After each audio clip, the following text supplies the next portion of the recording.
Hi guys, today we'll be looking at a very interesting topic in ultrasonic testing, which is the concept of near field or near zone as it is usually called. We'll be looking at the effect of a near field in your probe selection and how the thickness of the materials you can test with your probe. It also determine whether you are going to be using a single element probe or you are going to be using a dual element probe based on the thickness of the material. So let's dive into it. So now let's explain the concept of the near field. Like I said, the near field is also called the near zone, and it's also called, it is spelled Fresnel, but it's actually Fresnel. The S is silent. It's a German name. So the whole concept of the near field. So if I have an ultrasound coming from a probe, say this is a plate. This is a plate we want to test, and I have a probe, a 0 degree probe. This is the crystal, the piezoelectric material. When it sends in the ultrasound, by the time the ultrasound gets to this surface, it's like going through a wall. The sound intensity at some point will be distorted. Just like, let's say I have a wall and I have somebody running towards the wall. By the time the person hits the wall, it will take a while before the person will get his balance back and continue running. The same concept applies to the near field. So this zone inside the material we are testing, where the sound intensity is not uniform because of passing through this front wall, that region where you have that non-uniformity of the sound beam is what we call the near field or the near zone. So it's usually a distance denoted by n. So this distance from this surface where the sound intensity will be non-uniform, where it will be distorted because of passing through this surface, is a near field.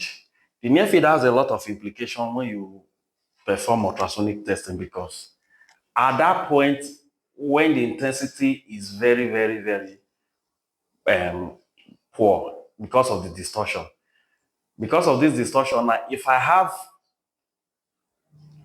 let's say, a defect or a discontinuity around this area, it will be very difficult for the probe to see it clearly. It also affects the resolution, so the near surface resolution. So if I have, say, this is a plate and I have a discontinuity close to the surface, if I put a probe around there, because of the near field effect, we are not going to get a clear resolution of this discontinuity. The near field is also seen in your UT equipment. If you turn on your UT equipment and you connect your single element probe, you are going to see, normally you see something like this around this area. In some units, you see something like this. This echo you see around this area is normally being caused by the near field effect. Interestingly, there is another concept we call the dead zone. The dead zone. The dead zone is not near field or near zone. Rather, the dead zone is part of the near field. So if I have a surface and I have the probe, around this area where I have the near field, there is a section of it close to the surface of the material where if there is any discontinuity, any defect, you are not going to find it at all. That area is referred to as the dead zone. So the near field is bigger than the dead zone. So the near field may be long, but the dead zone is usually very, very small. And it is also very important for you to know what the effect of this dead zone is. So if I have a material, let's say 16 mm as the near field, somewhere around 3 to 4 mm, I will have the dead zone. What it implies that if I have any indication that is around 3 or 4 mm close to the surface of the material, I won't be able to get it because of the dead zone effect. And this is shown in, if you look at some UT equipment that use single element probe, when the material becomes very thin, lower than 4 mm, you cannot get the thickness of it. A very typical example of such equipment is your Cygnus 1. If you put your Cygnus 1 in a plate that is 3 mm thick, you are not going to get any reading from it. It also shows when you are doing a shear wave, because shear wave is also single element. For thickness lower than 5 mm, we cannot do shear wave ultrasound scan on it. So you need to put all this into consideration. Mathematically, how do we calculate the near field? The formula is already on the board. It's calculated as a d squared over 4 lambda, where d is the diameter of the probe and lambda is the wavelength. But because we cannot easily get the wavelength of a probe by mere looking at it, we normally use, we know that V is F lambda. If we make lambda the subject of the formula and impute back into the formula, we are going to get this. This is a more practical formula for calculating the near field. The near field of any probe can be calculated. If I get this probe as I'm looking at it here, on the body of the probe, which is the same for every probe, you will see the diameter, you will see the frequency. If you put the diameter, you put the frequency, the velocity will depend on the material that you are putting it on. Since we are testing on steel, if you put the velocity of steel, which is constant, which is known, you are able to calculate the near field. The interesting thing about near field is it varies from probe to probe. It is not material dependent, but rather it is probe dependent. Now, if you look at doing your proportionality, you will know that the higher the diameter of the probe, the higher the near field will be. So if the diameter goes up, near field will also go up, right? If the frequency is increased also, the near field will be increased. Now we have a set of 5 probes. Interestingly, you will see how these variations in near field, how it's affected by the diameter and the frequency. If we look at this small one here, the pencil, it has a diameter of 3 mm and a frequency of 15 megahertz. By the time you calculate the near field, it will give you 5.66. If you look at this, this is a 6 mm with frequency of 5 megahertz. It will give you a near field of 7.55 millimeters. You can calculate them by just imputing them into this formula. And if you look at it, as the diameter is increasing, you will observe something. As the diameter is increasing, the frequency is reducing. Because if we don't reduce the frequency, having a probe that is this big, in this case now, the diameter is 32 mm. Imagine if the frequency is 4 megahertz, you'll be getting a near field, which will be almost 80 mm. And of course, if the near field increases, the dead zone will also increase. So it becomes a problem. So in your probe selection, there has to be a balance between your diameter and your frequency so that you are getting the optimum near field. In case you are wondering which probe is best suited for the specific test you want to do, it all depends. For materials that are, let's say, your plastic material or concrete materials, these kind of probes are better suited because the frequency is very low. And because the frequency is low, you are going to have more penetration. But if you are looking at parts like, let's say, the aircraft wing, that is usually very thin, you can use very small pencil-like probe to do your scanning for 0 degree. Because of the high frequency, the sensitivity is high, but the penetration is very low. So they most likely use this 418 material. Now, when we now look at practical application, near field and near zone, dead zone. If you are using a single element probe, you will always have this effect of the dead zone. Because one single element is transmitting. So you have a single element, the same. So if this is my probe, you have the same single element that is transmitting at the same time receiving. So what it implies, so if I have this single element that is transmitting ultrasound into the material, if it is coming into the material, there will be a near field effect. The same thing applies if the returning echo is going back and also passing through the surface. There will also be a near field effect on the reverse direction. So what that implies is if I have an indication that is very close to the surface, and because of this distortion of the sound, we are not going to see it clearly. So therefore, the single element probe is not very suited for testing very thin material.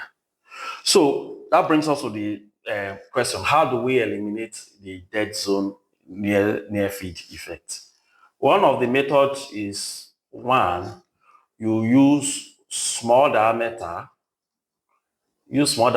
probe with low frequency. From the design point of view, this is usually very difficult because you have to consider the application you are using it for. You have to consider, imagine using this thin probe to scan a thick plate like this. It's going to be a very big issue because you are not going to cover a lot of distance. So in as much as you have the small diameter and frequency, which gives you a small near field, it still does not apply for materials like this. So you are better off using probes like this. The second way of eliminating the dead zone, near zone, is using your what we call your dual element probe.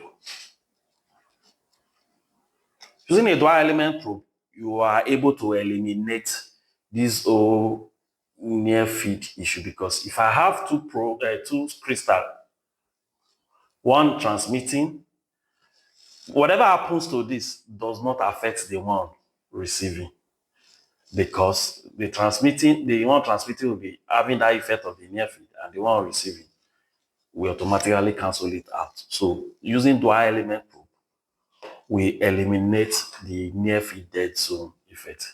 Then the third way of eliminating the dead zone and the near field effect is using what we call a delay line probe.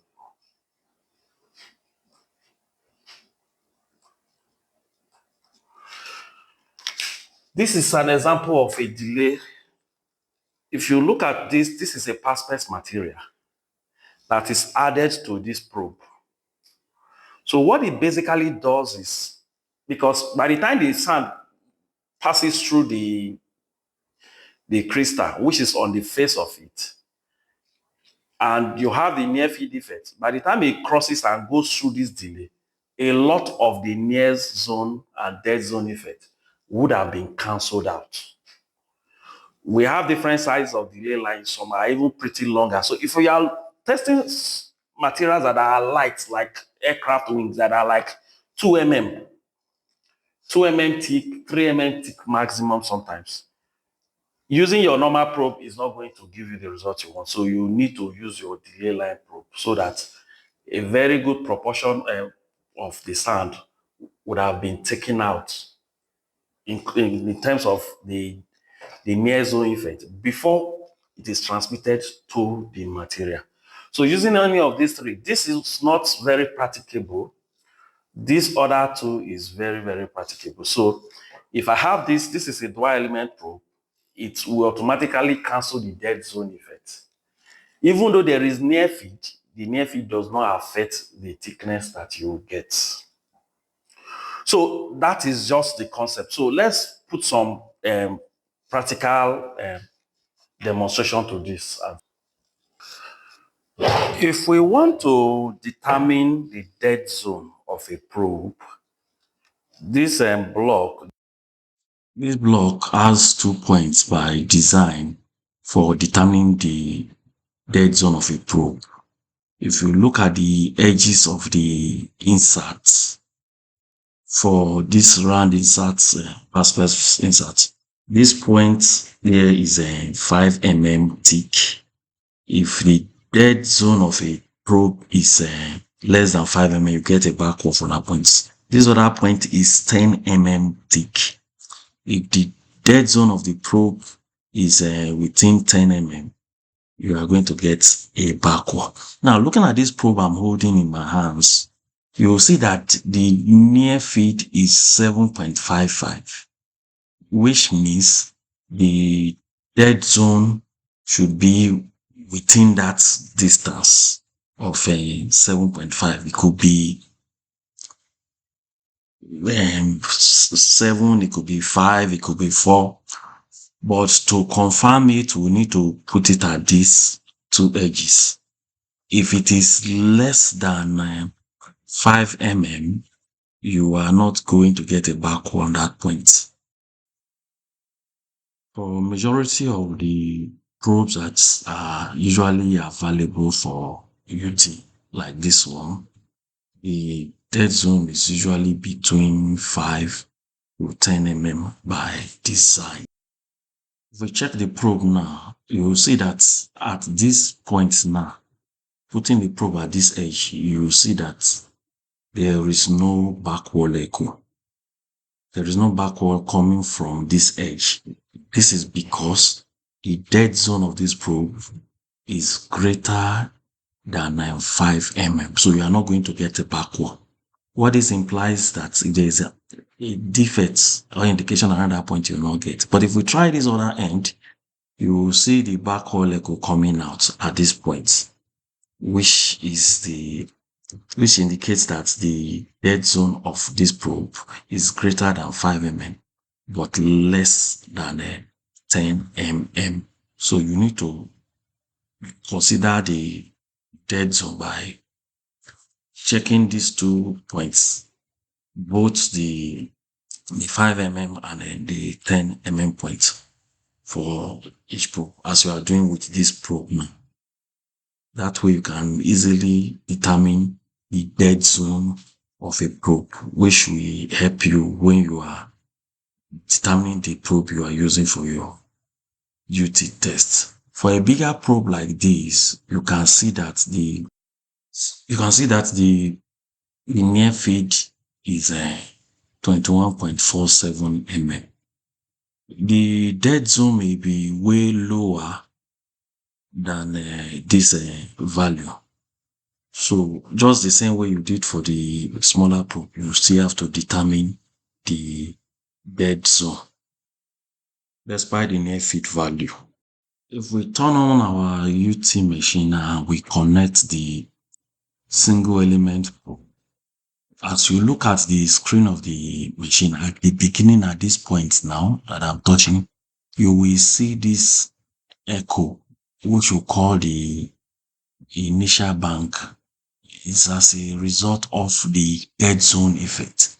Whenever you connect a single element probe to your UT equipment, you will always see that initial bank, and any indication that is within this area, you will not clearly find them and you will not be able to resolve them. So because of the dead zone effect, which is around this area, you are not going to be able to get any indication, which is why you have to determine the dead zone of the probe, which will give you the minimum thickness of the material that you are able to check.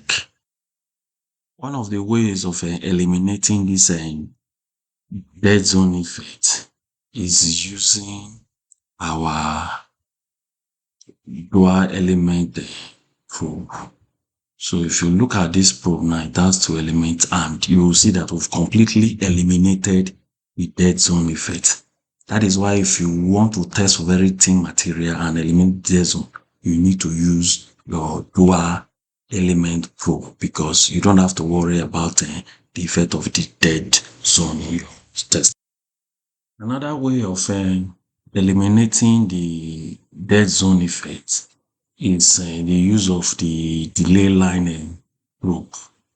The delay line probe is also a single element probe, but because you are using a pass wedge, as you can see now, the effect of the dead zone will be cancelled inside of the pass space, so that by the time the echo is coming out of the pass space material, you'd have eliminated the dead zone.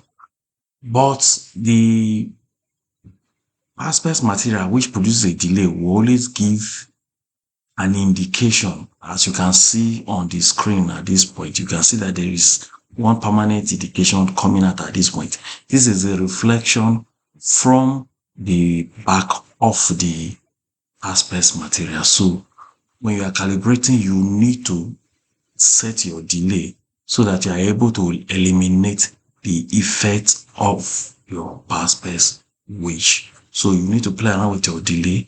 Now, this is your initial bank, as you can see. The position of your initial bank and your delay echo can be adjusted by this delay value, as you can see. So if we want to move it backward and forward, we adjust the delay value so that the initial bank and the delay line echoes, as you can see, can be adjusted so that you can compensate for the reflection from the back wall of the pass material. So your indications are supposed to come in between the delay line back wall echo. If we check with these materials, this calibration block, you will see a smaller indication before the main delay line echo as shown. That smaller indication, you can see it has gone. This smaller indication is the backward reflection from the calibration block. So you should be able to differentiate between this echo and the delay line echo that is coming in your unit. That way you are able to set up without the effect of the dead zone. The delay line probe is very useful for testing very thin materials. On a final recap, between the dead zone and the near zone. The near zone we can calculate based on the parameters of the probe, and you should not confuse both of them. The dead zone normally is within the near zone. So if you know the value of the near zone, you know that the dead zone is inside of the near zone. So the dead zone is the area within the probe where you cannot get any indication or defect, while the dead zone is a property of the probe which is dependent on the diameter and the frequency. I hope that helps. Thank you very much.